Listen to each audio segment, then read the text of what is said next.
मेरे प्यारे दोस्तों, मैं एक कहानी आप लोग को सुनाने वाली हूँ। कहानी ये है कि हरिश्चंद्र के नाम के साथ सत्य क्यों जुड़ा? ये जानना ज़रूरी है हम सबों को। ये कहानी मैं इसलिए सुना रही हूँ, ताकि आप सबको भी पता चले कि उनके नाम के साथ सत्य क्यों जुड़ा। एक बार इंद्र जब देखे कि सत्य हरिश्चंद्र का सत्य इतना प्रबल हो गया कि इंद्र का सिंहासन भी डोलने लगा, तो वो सोचे कि किस तरह से विघ्न बाधा डाले ताकि सत्य हरिश्चंद्र का सत्य जो है वो असत्य के रूप में आ जाए और उनके नाम के साथ सत्य न जुड़े। तो वो क्या किए कि स्वप्न में आकर एक ब्राह्मण का वेश धारण कर लिए और उससे दान के रूप में बोले कि हरिश्चंद्र, तुम इतना बड़ा दानी हो तो मुझको भी दान करो। मैं एक ब्राह्मण हूँ और मैं तुम्हारे यहाँ भिक्षा लेने आया हूँ। बोले, महाशय, मैं सब कुछ दान कर सकता हूँ, आप क्या चाहते हैं? तो वो बोले कि जो तुम देना चाहते हो दो। वो बोले कि हम अपने महल के सारे चीज जितने मेरे कोष में धन है, हीरा मोती, घोड़े, हाथी, जो कुछ आप चाहते हैं, जो आपकी इच्छा है, वो आप मांगिए, मैं सहर्ष देने को तैयार हूँ। और वो उसको देने के लिए तैयार हो गए। एक के बाद एक इंद्र सब कुछ मांगते गए और जब सब कुछ मांग लिए तो कहे कि ब्राह्मण को जब कोई कुछ दान देता है तो दान के अंत में दक्षिणा देना पड़ता है। तो बोले कि तुमने सब कुछ तो दान दे दिया, पर मेरा दक्षिणा बाकी है।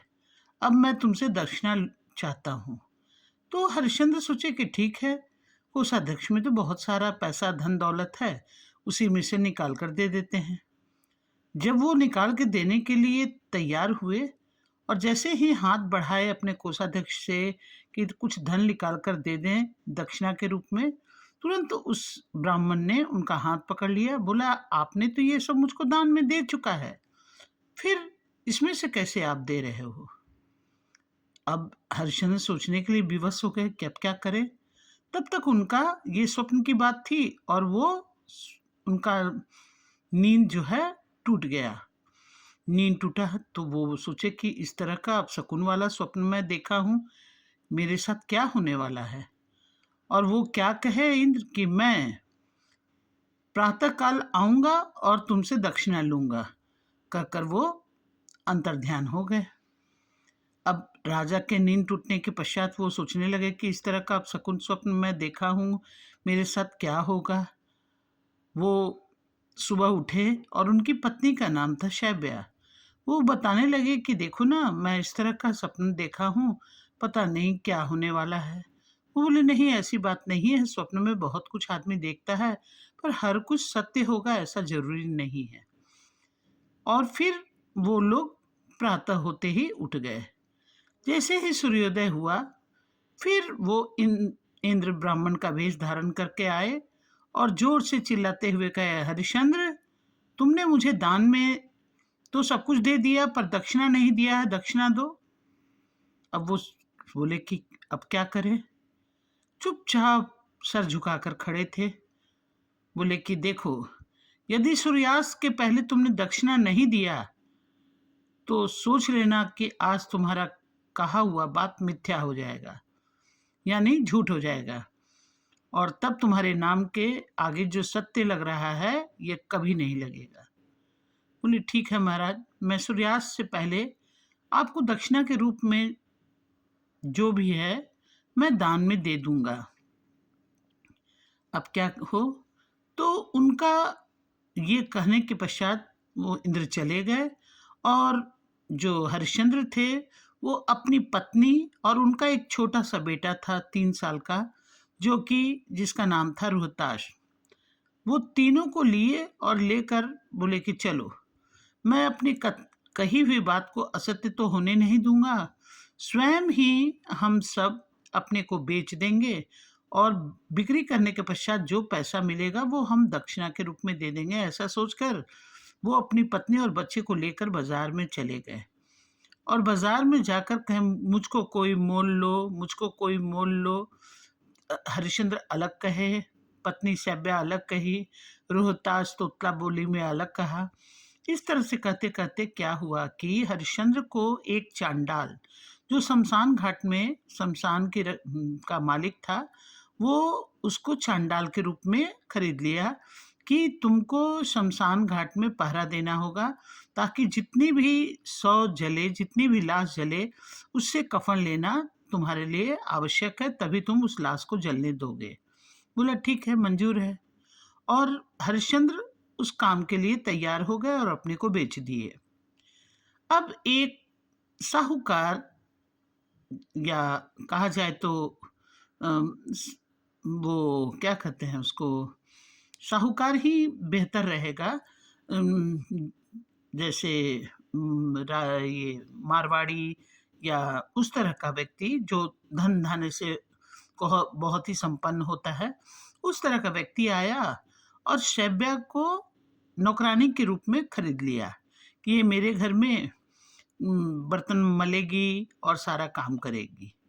अब उस बच्चे को भी माँ से तो अलग नहीं किया जा सकता है, इसलिए माँ उसको अपने साथ रख ली और बोली कि बाबू, ये मेरे साथ रहेगा और आपके घर में जो पूजा पाठ होता है उसके लिए ये फूल तोड़कर आपको दिया करेगा और जो छोटा मोटा काम होगा ये करेगा।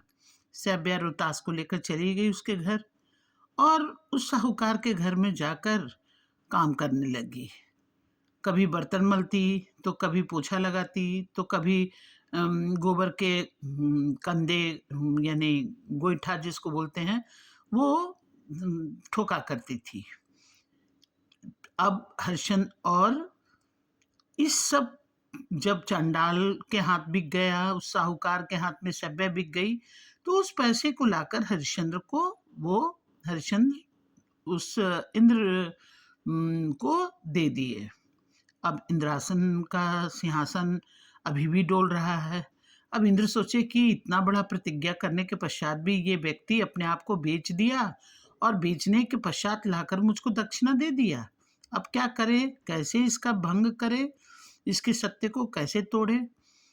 अब ये जो हरिश्चंद्र था वो शमशान में अपना पहरा देने लगा और पत्नी शैब्या और रोहतास उस साहूकार के घर में अपना काम करने लगा। फिर भी इंद्र का मन नहीं माना। एक दिन रोहतास फूल तोड़ रहा था, तो फूल तोड़ते समय वो बच्चे का नजर फूल पर था और नीचे इंद्र सांप का भेष बनाते हुए उसके नजदीक आकर उसको डस दिए उस बच्चे को। बच्चा वहीं गिर गया और वहीं गिर के मर गया। रूह अब शैब्या आकर जैसे देखती है तो आकर खूब बिलक बिलक कर रो रही है कि मेरे बच्चे को क्या हो गया, कोई भी देखो। परंतु वो तो एक नौकरानी थी, उसके बात को या उसके दर्द को कौन समझता। बहुत देर रोने के पश्चात अब वो उस लाश को क्या करती, लाश को तो ले जाना ही था शमशान में। अब उसके पास तो कुछ भी नहीं था। वो अपने गोद में उस बच्चे को ली और लेकर चली गई शमशान में उसको जलाने के लिए। अब जब वहां जलाने ले गई तो जो हरिश्चंद्र था वो, उसकी प्रतिज्ञा थी कि बिना कफन लिए वो किसी की लाश को जलाने नहीं देगा।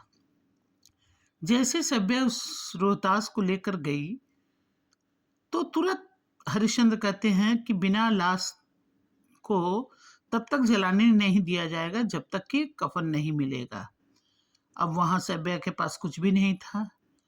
शैब्या लाचार होकर अपने आंचल को फाड़ करके कफन के रूप में उस बच्चे को ढककर वह कफन देने के लिए जैसे तत्पर हुई, तब तक सारे देवता उसके सत्य और उसके अटूट विश्वास को देखकर हर्षित हो गए और आकाश से पुष्प वृष्टि करने लगे और सभी देवगण उस सत्य हरिश्चंद्र के सत्य पर बहुत प्रसन्न हुए और उसी के पश्चात उनके सत्य के साथ उनके नाम के साथ सत्य को जोड़ा गया, जो अभी तक हम लोग कहते हैं सत्य हरिश्चंद्र, यानी उनका सत्य इतना प्रबल था कि वो अपने को भी बेच दिए, अपने बच्चे को, अपनी पत्नी को बेचकर भी उस सत्य पर डिगे रहे। यही कहानी है जो आपके लिए ज्ञानवर्धक होगा।